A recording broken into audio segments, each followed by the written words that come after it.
Hello everyone, Saraswati পুজোর blog. Saraswati পুজো আমাদের বাড়িতে হয়েছিল হচ্ছে সোমবার, আর সরস্বতী পুজোটা ঠিক করেছিলাম হচ্ছে শুক্রবার। মানে দুদিন আগে সরস্বতী পুজো ঠিক হয়েছে আমাদের বাড়িতে হবে। তার আগে কোনো প্ল্যান ছিল না যে সরস্বতী পুজো বাড়িতে করা হবে। জাস্ট দুদিন আগে ঠাকুর আনা, সব জোগাড় করা। দুদিনও বলাটা ভুল, শনিবার থেকে মেন সব কিছু করা হয়েছে। শনিবার সব কিছু ঠিক করে, তাও বেলা 8টা-9টার সময় ঠিক করে সব বাজার দোকান করে সোমবার সকালবেলা পুজো হয়েছিল। তো ভোর 5টা থেকে উঠে সব জোগাড় যন্ত্র করা হয়েছিল, যেহেতু এবারে টাইমটা খুবই বাজে ছিল, ভোরবেলার দিক করেছিল, খুব তাড়াতাড়ি কেটে গেছে বেলার মধ্যে। তো সেই কারণে সকাল থেকেই উঠে সব তোড়জোড় শুরু হয়ে গিয়েছিল, ফল কাটা, সব পুজোর সব জোগাড় করা।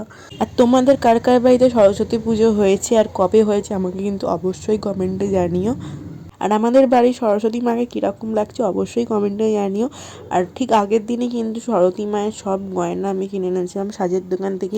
তারপর আস্তে আস্তে পুজো শুরু হলো, ঘট স্থাপন হলো, তিলকাঠি দেওয়া হলো, সুতো বাঁধা হলো, তারপর পুষ্পাঞ্জলিও হয়ে গেল। পুজো কমপ্লিট হওয়ার পর আরতি হলো, আরতি হয়ে হোম হয়ে সব কিছু হয়ে পুজো কমপ্লিট হয়েছে। খুব তাড়াতাড়ি পুজো করতে হয়েছে যাতে টাইমটার মধ্যে পুজোটা শেষ হয়ে যায়।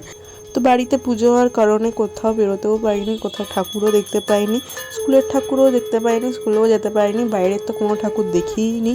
কারণ সেই ভোর থেকে উঠে থেকে কাজ করতে হচ্ছে, সেই কাজের রেস্ট তো একটা আছে, শরীরটা দিচ্ছিল না যে তারপর বেরোই পুজো হওয়ার পর।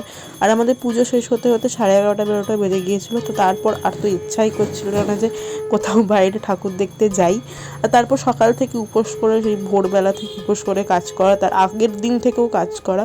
তো বাড়িতে কোনো একটা অনুষ্ঠান হলে কাজ তো করতেই হবে, তার কাজের খাটুনি তো থাকবেই। তো সেই কারণে কোথাও বেরোতে পারিনি এবারে। তো যাই হোক, এই ব্লগটা এই অবধি, আবার দেখা হবে নেক্সট ব্লগ।